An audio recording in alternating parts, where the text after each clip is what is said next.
tardes a todos.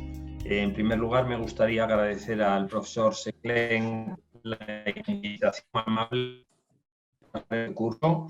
En los próximos 30 minutos yo voy a intentar comentar algunos aspectos de fisiopatología y diagnóstico de la diabetes tipo 1. No tengo conflictos de interés.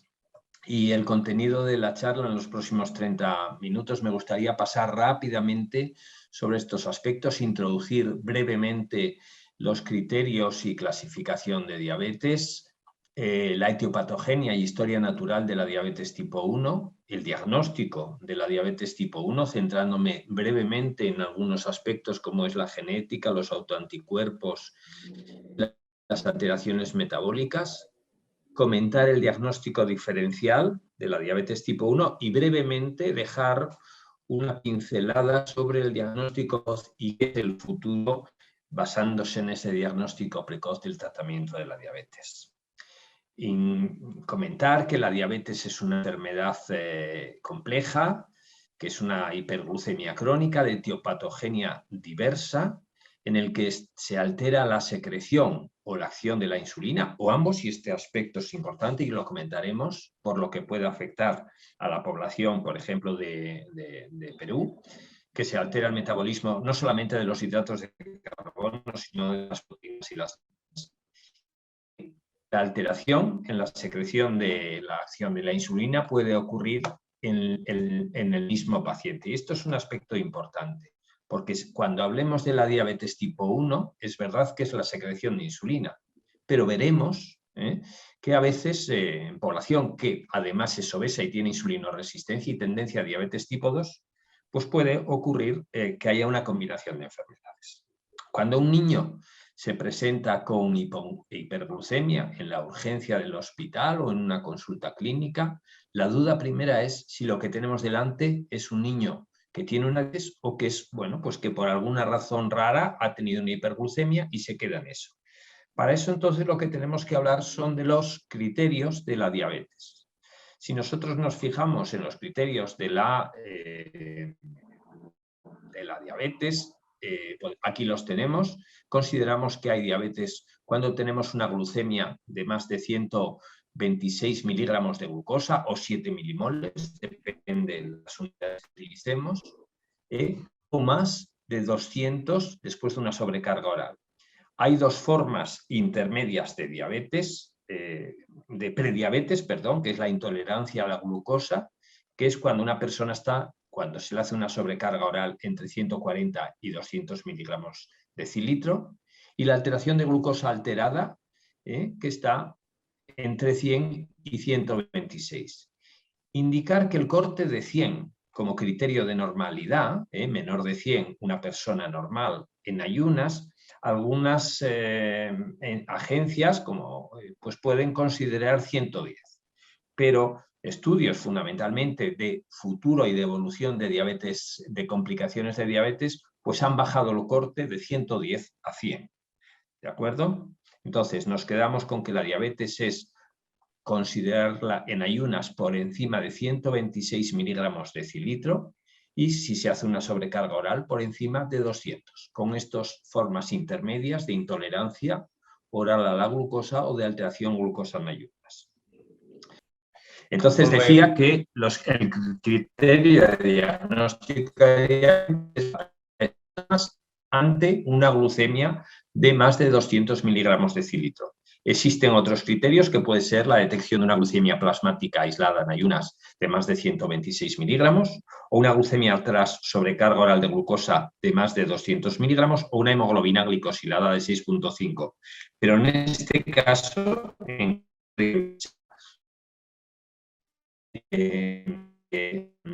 una alteración plasmática sin signos o síntomas claros, se necesita una doble confirmación con una alteración bioquímica.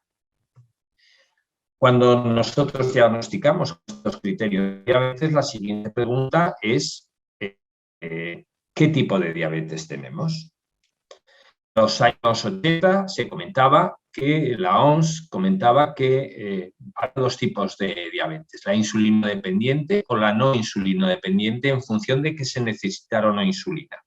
Actualmente, siguiendo las guías del ISPAZ y de la Sociedad Americana de Diabetes, pues tenemos 4 tipos de diabetes. Por un lado, la diabetes tipo 1, que en población pediátrica es la más frecuente. Más del 90% de nuestros niños con diabetes tienen diabetes tipo 1.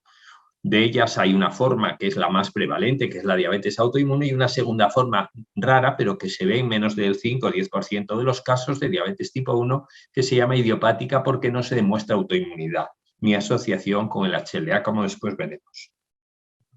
Diabetes tipo 2, que se asocia con resistencia a la insulina y que se asocia fundamentalmente a obesidad, es menos del 5%.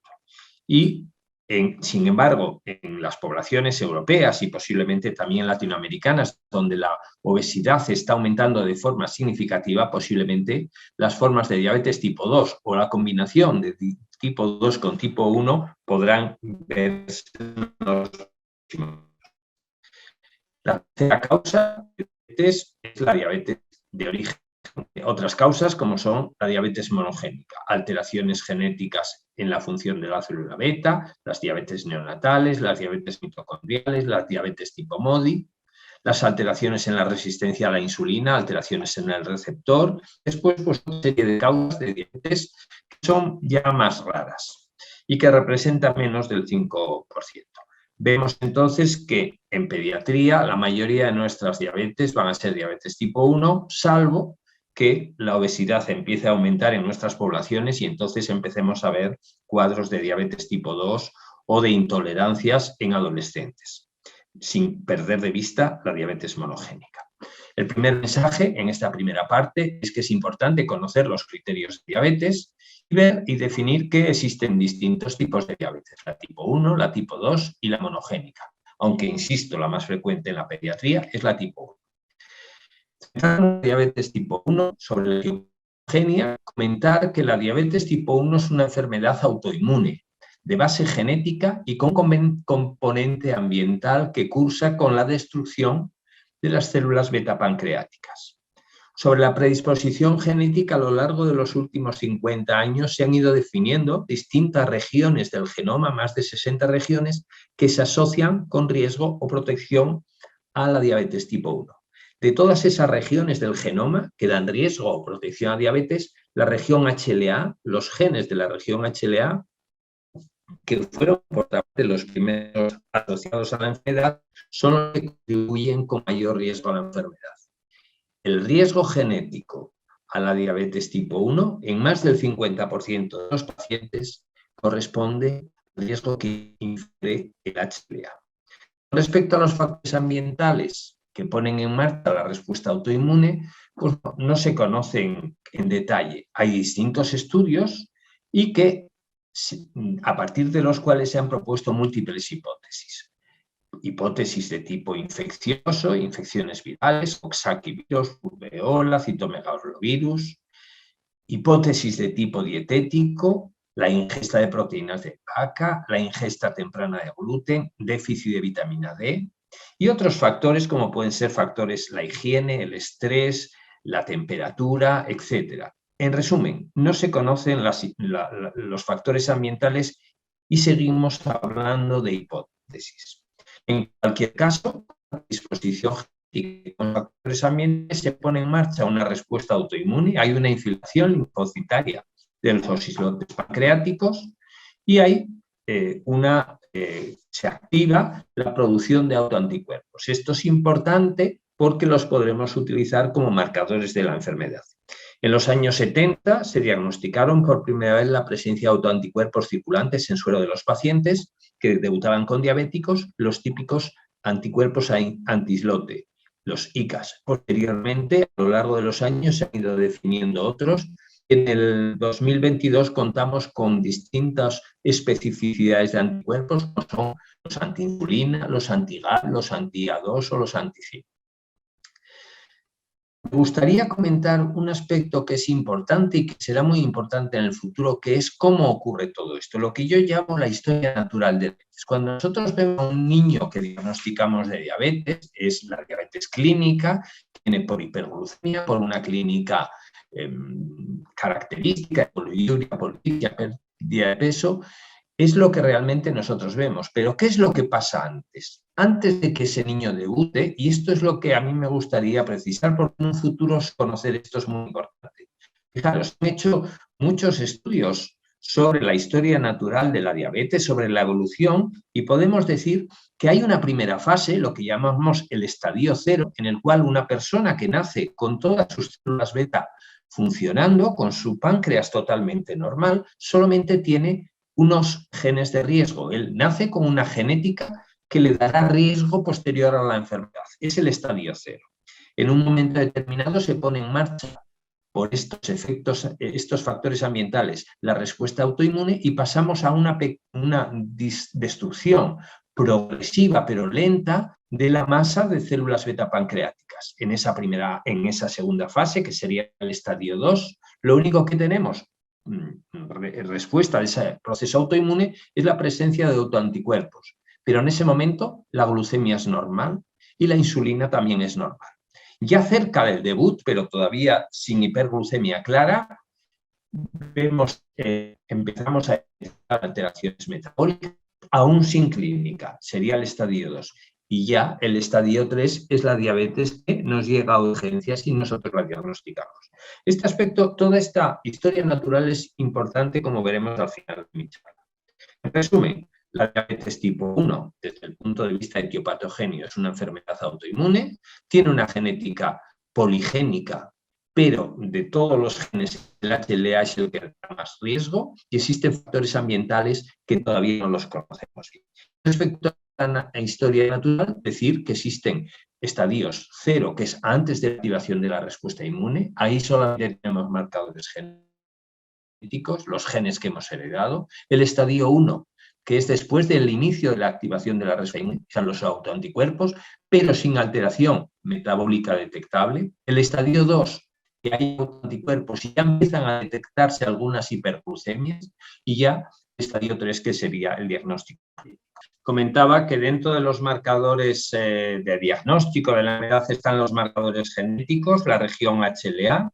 Sabemos que en población caucásica la presencia de DR3 y o DR4 da riesgo, y que la presencia de DR2 protege. Es verdad que algunos DR4, algunos subtipos como el 0403 no da riesgo, y esto hay que tenerlo en cuenta. Sin embargo, en población es importante conocer las poblaciones. Los estudios del profesor Seclen, los estudios del HLA en la población peruana, en los lamas peruanos, se ve que los alelos de riesgo R3, R4 están poco frecuentes y, sin embargo, existen bastantes alelos de protección. Por ejemplo, el 06, el R2 y distintos alelos de protección. Por eso la frecuencia de diabetes en la población peruana es discretamente inferior a la que tenemos en Europa, por los distintos alelos de protección que tienen más aumentados en la población. Con respecto a los marcadores autoinmunes, están los autoanticuerpos. Sabemos que entre los diabéticos que debutan, más del 95% al diagnóstico tienen autoanticuerpos circulantes. ¿De acuerdo? Entonces decía que en la diabetes tipo 1 hay autoanticuerpos circulantes en sangre, autoanticuerpos que varían en función de la edad. Vemos que, por ejemplo, los antiinsulina o los anti-A2 son más frecuentes en población pediátrica, mientras que los GAT son exactamente iguales a lo largo de la edad. Y podemos ver, a ver si pasa la siguiente diapositiva, y podemos ver que hasta el 95% de los diabéticos tipo 1 tienen algún anticuerpo. Con lo cual, en la diabetes, cuando tenemos una diabetes con autoanticuerpos circulantes, hay que pensar que lo que tenemos delante es una diabetes tipo 1. Con respecto a los marcadores metabólicos, decir que bien la glucemia, el péptido C, la hemoglobina glicosilada o el índice OMA, que nos indica si hay insulinoresistencia y nos puede orientar a una diabetes tipo 2, nos pueden ayudar.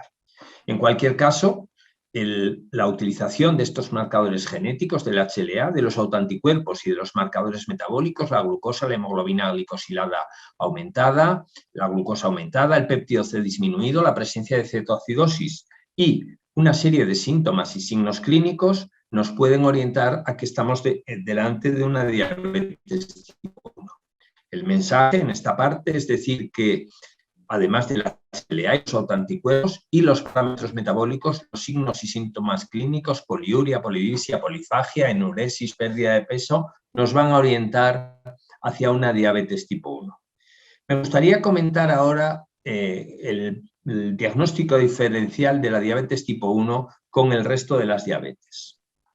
Si enfrentamos la diabetes tipo 1 con la diabetes tipo 2, las dos son poligénicas, pero es verdad que la diabetes tipo 1 suele comenzar a cualquier edad, pero fundamentalmente antes de la pubertad, frente a la diabetes tipo 2, más asociada a la obesidad, que suele aparecer ya pasada la pubertad.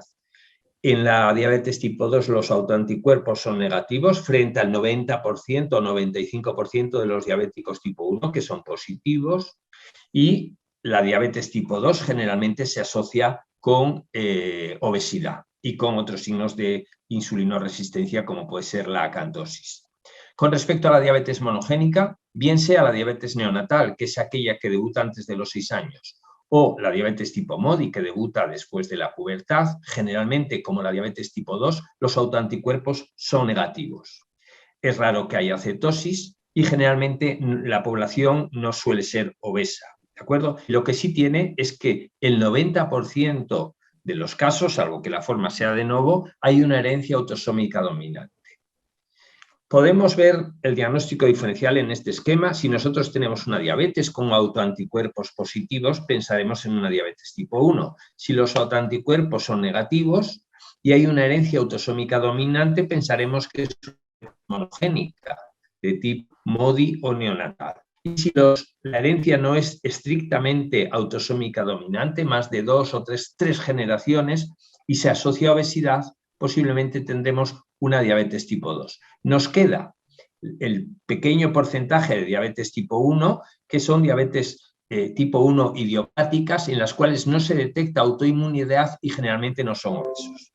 Y además hay otra serie de diabetes monogénica que son también formas mucho más raras, como son alteraciones en el receptor, formas sindrómicas, etc. Me gustaría aquí comentar un tema, y es que lo que parece evidente en medicina no siempre es cierto. Es verdad que son excepciones, pero lo tenemos que tener presente. Un niño con diabetes y con autoanticuerpos positivos, yo he dicho hasta ahora que era posiblemente una diabetes tipo 1, pero quiero precisar, es una diabetes tipo 1 casi siempre, casi siempre. ¿Qué quiere decir esto? Que existen formas raras de diabetes monogénica, son formas muy raras que tienen autoinmunidad positiva. Aquí muestro alteraciones, son 2 genes, diabetes monogénica, que son el síndrome IPEX y la poliendocrinopatía autoinmune tipo 1. O sea, en términos generales podemos decir que la diabetes tipo 1 suele tener autoanticuerpos, pero si hay ausencia de anticuerpos, si hay herencia autosómica dominante y si el paciente es obeso, nos podría orientar a otros tipos de diabetes, teniendo siempre presente que existen formas inmensamente raras, pero que existen, que podría ser una diabetes monogénica con autoanticuerpos positivos. Y ya voy a ir acabando con el diagnóstico precoz. Yo comentaba antes, al principio, hacia la mitad de mi charla, que había una historia natural y que había distintos estadios de diabetes. El estadio 0, el 1, 2, 3, y el 3 era el debut clínico de la enfermedad. Bien, nosotros podemos identificar a personas que están a riesgo de desarrollar diabetes simplemente estudiando el HLA. Si tienen familiaridad con una persona que tiene diabetes, por ejemplo, hijos o hermanos de diabéticos, y que además comparten el HLA con el diabético de su familia, el riesgo que tienen de desarrollar la enfermedad es muy importante. O sea, la genética nos puede hacer un diagnóstico precoz antes de que esa persona tenga una diabetes clínica.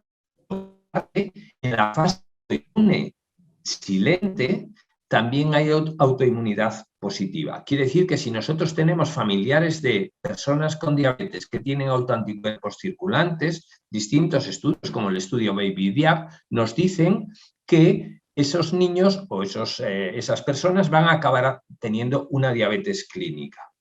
Y por último, las alteraciones metabólicas generalmente son evidentes en el momento del debut clínico. En fases previas se pueden ir detectando. La primera alteración que se detecta en la fase ya de respuesta autoinmune activada es con una sobrecarga intravenosa de glucosa. La siguiente en sensibilidad, que se detecta un poco más tarde, es la sobrecarga oral de glucosa. Y ya, por último, antes del debut clínico, se podría detectar glucemias basales. ¿Y por qué nos sirve todo esto? ¿Dónde estamos en el 2022? ¿Y dónde vamos? Hoy en día, a lo largo de hoy y mañana, se va a hablar del tratamiento con la insulina. Pero existen estudios en fase experimental todavía que son la inmunoprevención de la diabetes tipo 1. En esta diapositiva vemos todo un esquema de distintos agentes que nos pueden inhibir o frenar la destrucción de la célula pancreática.